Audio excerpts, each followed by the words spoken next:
Hola, muy buenas noches. Qué bueno que estén con nosotros el día de hoy.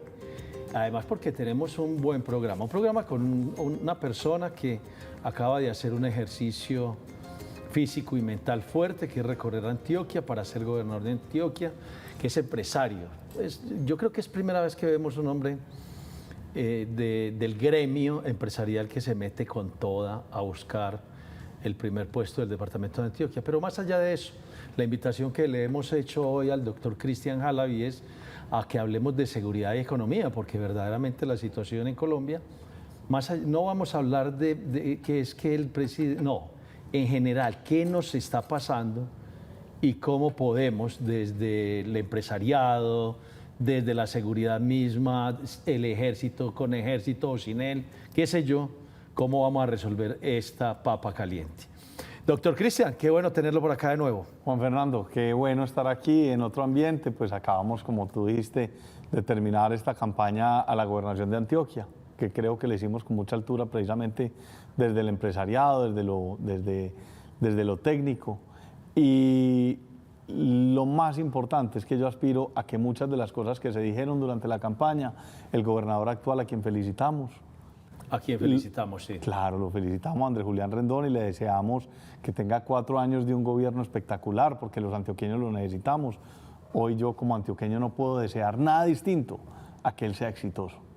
Y que aquellas propuestas que hayan nacido durante la campaña, que fueran tipo empresarial, que sean técnicas, que sirvan, que sean buenas para el departamento, ojalá él las tome como propias y las lleve a su programa de gobierno, sean mías o sean de otros. Él es un hombre muy inteligente. Yo trabajé con él 4 años en un gobierno departamental y es un hombre serio, ponderado y bastante inteligente, de tal suerte que yo creo que nos va a ir bien en Antioquia. Lo va a hacer muy bien. Sí, bueno, vámonos a lo que vinimos. A lo que venimos. Seguridad. ¿Cómo está la seguridad en general en Colombia? Y si quiere particularizar en Antioquia, lo podemos hacer. Mire, tuvimos un fin de semana muy complejo para empezar, o sea, unos fines de semana que no veíamos hace mucho tiempo. Normalmente la inseguridad incrementa en el segundo semestre del año. Cuando se acerca la Navidad, incrementa la inseguridad, incrementan los atracos, incrementa el fleteo, incrementan los robos, pero ahora, más grave, está incrementando el secuestro. O sea, está volviendo el secuestro a Colombia como de pronto no se veía desde hacía unos 15 años, 20 años. Eso me parece gravísimo porque ya la pérdida de la libertad de las personas es un tema demasiado complejo. En Medellín, precisamente este fin de semana, hubo varios temas de robos, hubo 2 masacres. Por decir masacres, donde mataron 3, 4 personas en cada uno. Sí, de 3 para arriba el masacre. Entonces es un tema muy complejo que tampoco se veía hace mucho tiempo. Si vamos a Bogotá, en Bogotá en los cerros orientales ahora le están diciendo a la gente que es incauta por salir a caminar. Sí, la alcaldesa dijo que hombre, ¿por qué se arriman por allá? No, pero sí, uno puede caminar por donde quiere. El Estado es el que debe proveer la seguridad. En Medellín tuvimos un caso de una persona que estuvo desaparecida 3 días. Tenemos el caso del papá de Luis Díaz, que es el más sonoro, pero es que el tema es que todo el mundo está diciendo liberen al papá de Luis Díaz, y eso es muy importante, pero ¿y los demás secuestrados que hay en este momento en Colombia qué?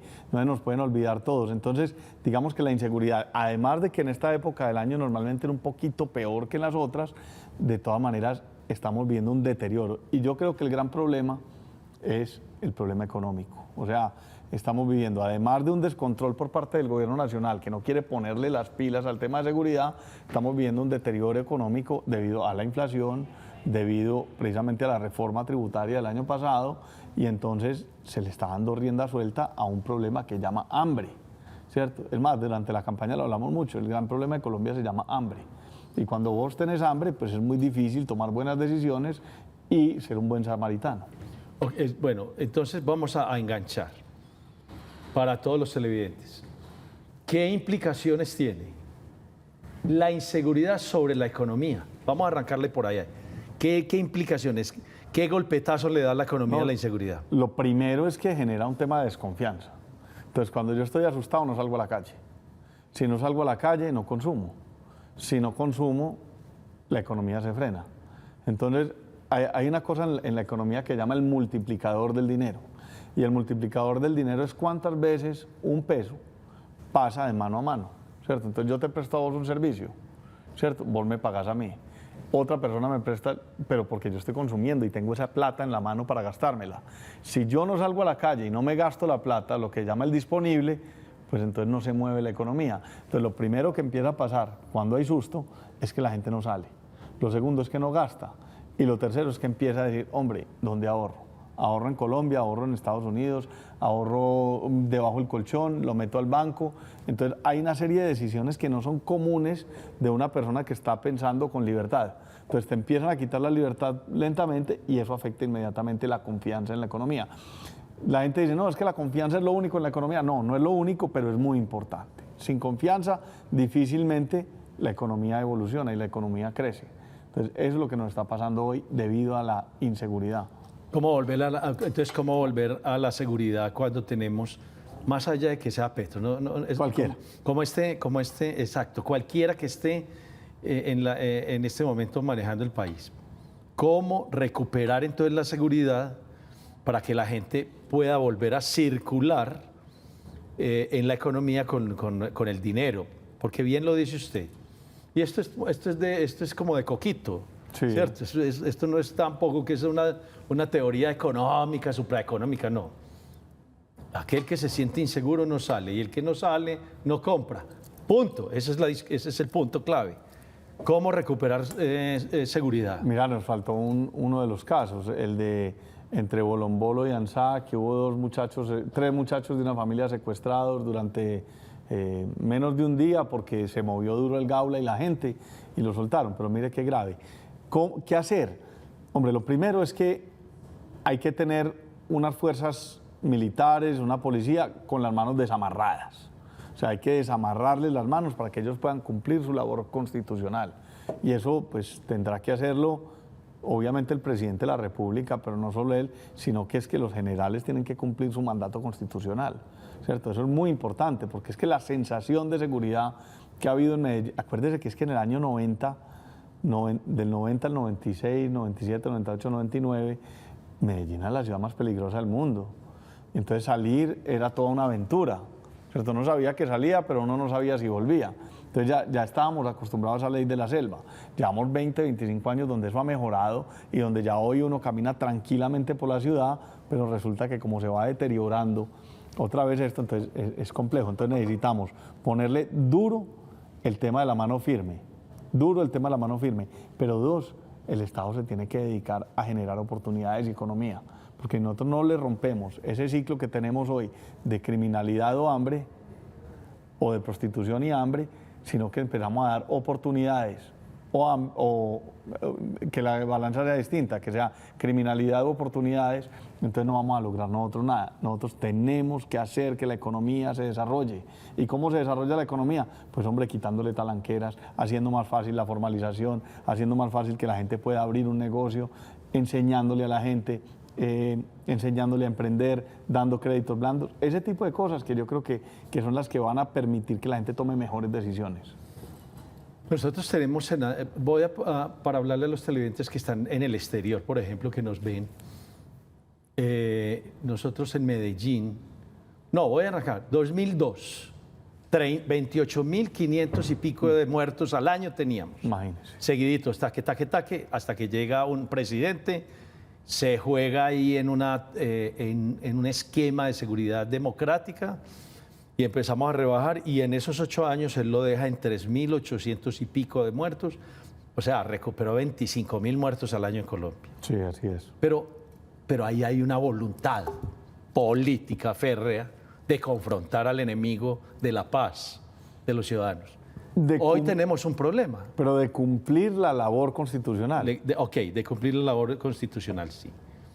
Pero como la labor constitucional de los militares es comandante jefe hacia abajo, ahí tenemos un enganche problemático, tremendamente problemático. ¿Cómo salir ahí de ese nudito?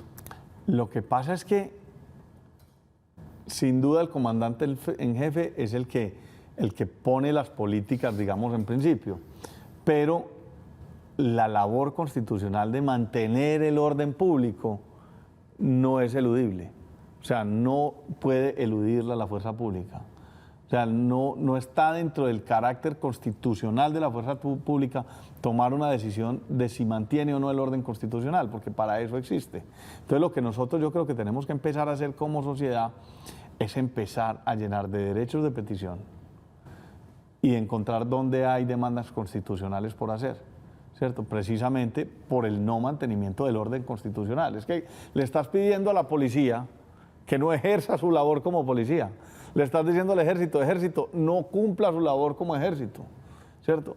Le estás diciendo, o sea, en este momento estamos viviendo con lo de Luis Díaz, que no sé qué tan cierto será, que lo que están esperando es el pago de 3.7 millones de dólares. Eso puede ser cierto, pero ¿cuál es la complicidad del Estado ahí?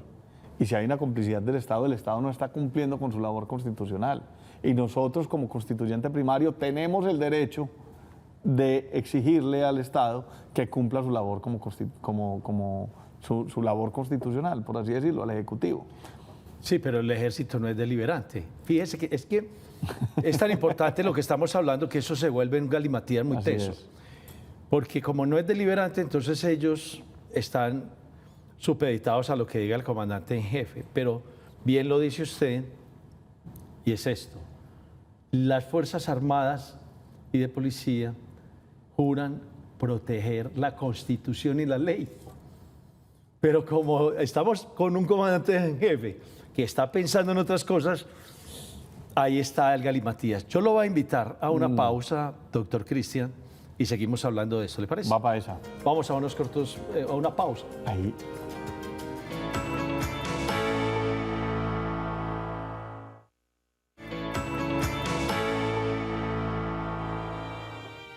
Bueno, regresamos con el doctor Cristian Halaby, que es el presidente nacional de plásticos del gremio del plástico en Colombia, quien, entre otras cosas, buena parte de su tiempo, el semestre pasado, estuvo en el Congreso dando allá unas peleas fuertes para que no pasara la reforma laboral, básicamente, que es la que le compete en este caso. Pero más allá de eso, volvamos al tema de la seguridad y la economía. Nosotros tenemos hoy por hoy en el mundo, la gente tiene una visión de nosotros. No hay seguridad. Tenemos un presidente que no entiende que la seguridad da desarrollo y no al contrario, ¿cierto? Primero la seguridad y después llega el desarrollo. Así es.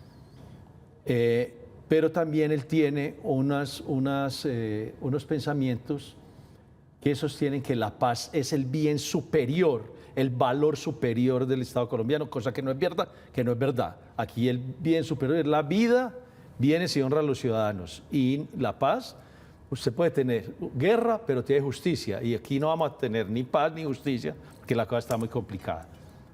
Usted, como dirigente gremial en Colombia, ¿qué podría decirle al gobierno nacional, al gobierno, más allá de quien sea el que capitanee el barco? ¿Ustedes qué le están proponiendo al gobierno para recuperar la seguridad y que la economía se enganche? Sin seguridad, infraestructura y educación es imposible que haya paz. Porque es que la paz depende en mucha parte del bienestar del ciudadano, ¿cierto? Entonces, es completamente imposible que en una economía donde no hay un medio suficiente de subsistencia para la mayoría de las personas, es imposible que haya paz. Entonces, yo no me quiero imaginar ahora que volvieron a presentar la reforma laboral y que presentaron y que van tan adelante con la reforma a la salud tan destructiva. Yo no me quiero imaginar lo que va a hacer Colombia después de pasar una reforma de estas. ¿Por qué? Porque esto sí nos va a llevar a que ya no sea el 60% de informalidad, el 54%, sino a que sea el 80%. ¿Y qué vamos a hacer nosotros con todo el mundo en la informalidad? ¿Qué vamos a hacer con todo el mundo metido en el rebusque? Y sin pagar impuestos. Imagínate. Seguridad social, no pagarían. O sea, eso se vuelve un colapso. Un colapso es total. Un colapso completamente, es un colapso social brutal. Entonces, nosotros lo que le decimos al Estado es, hombre, hay que pensar que las empresas, los empresarios, la gente, los emprendedores, toda la gente que arranca y que se quiere formalizar, lo que necesitamos es ayudarle. ¿Y cómo les ayuda? Hombre, hay que tratar de trabajar en el tema de rebaja de impuestos. En los países desarrollados, las corporaciones pagan impuestos bajitos.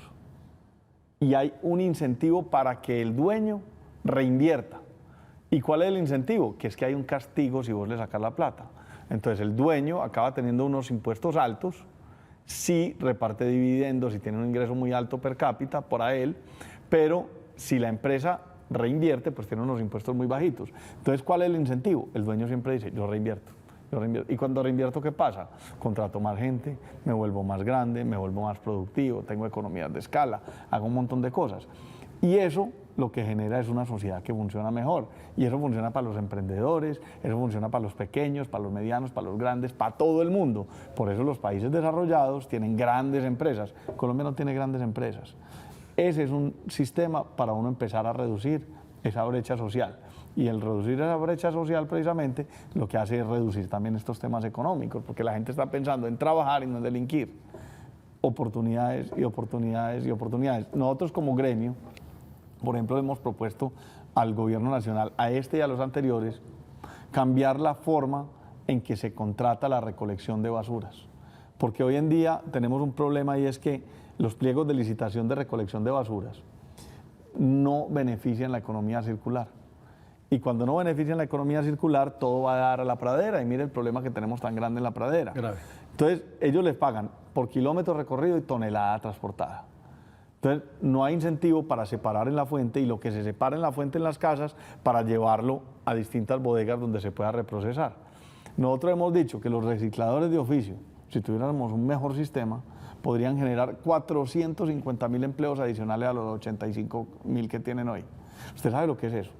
Eso es una reforma brutal en el tema del empleo, pero una reforma positiva. Y el Estado no quiere. ¿Por qué? Porque eso afecta a las empresas de recolección de basuras. Y así es todo. Yo le quiero hacer una pregunta, que ya estamos terminando y no quería irme sin esta pregunta.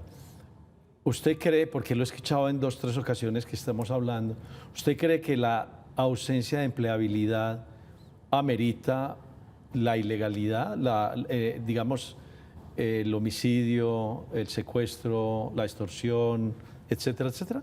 O sea, eso es como abrirle el boquete otra vez a una discusión del siglo pasado que hablábamos de las causas objetivas del conflicto. No tengo trabajo, entonces yo mato. ¿Pero cómo así? No, eso sin duda nada justifica matar a nadie. O sea, es que es uno de los 10 mandamientos. Es no matar y no robar están ahí, ¿cierto? Entonces, es muy importante entender que eso no es viable. Pero el problema es que estamos metiendo una sociedad entera en la disyuntiva de el hambre. Y cuando una persona tiene hambre, no necesariamente tiene la capacidad de pensar como lo estamos haciendo usted y yo en este momento, ni de tener esas mismas líneas morales, ¿cierto? Entonces nosotros estamos llevando a la sociedad, en cierta parte, a eso. ¿Por qué? Porque al no haber oportunidades, al no haber empleabilidad, al no haber educación, al no haber una cantidad de cosas que, pues, sin duda, Colombia ha mejorado. O sea, no vamos a negarlo. Bueno, pues claro. Esto del año 90 hoy, estos son 2 cosas que no se pueden comparar, pero todavía tenemos unas brechas muy grandes y nosotros no podemos seguir sometiendo a la gente a eso, al hambre, porque con el hambre es imposible tomar decisiones buenas como las estamos tomando usted y yo en este momento. Pero yo le quiero, bueno, pero déjeme hacerle esta pregunta entonces, ya que está hablando de eso. La desesperanza. La desesperanza, sí. Y yo creo que cada 4 años tenemos esperanza en cambiar. Vamos a cambiar. Yo tengo. Sí, sí. Pero venga, déjeme hacerle esta pregunta. ¿Por qué tenemos en Medellín hambre si tenemos la empresa más importante en servicios públicos de América Latina que traslada 1.300.000 millones de pesos año a año a una alcaldía? Explique eso, pues, porque yo la verdad no he podido entender. A ver, lo primero es que yo considero que eso debería ser irrelevante, Juan. O sea, si EPM le entrega plata a la alcaldía o no, eso debería ser irrelevante en el tema del hambre, por un motivo muy sencillo.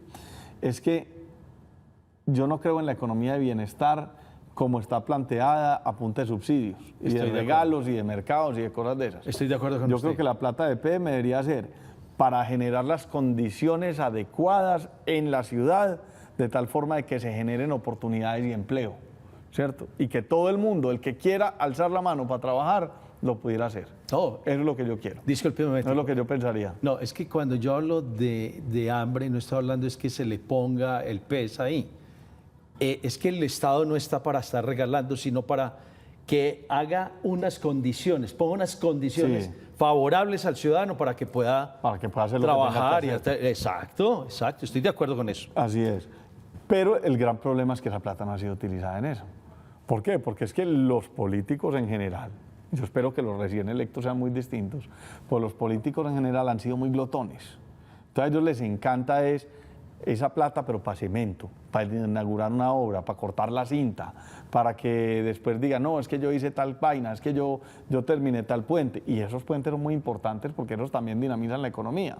Pero digamos que no se han enfocado en entender cómo funciona el sistema económico, qué es lo que producimos, qué es lo que hacemos, qué es lo que hace a Medellín diferente, que puede realmente sacarnos de esos problemas de hambre tan complicados. ¿Cómo es la cosa? 400.000 personas que no se comen las 3 comidas al día. Sí. ¿Cierto? 400.000 personas en una ciudad de estas.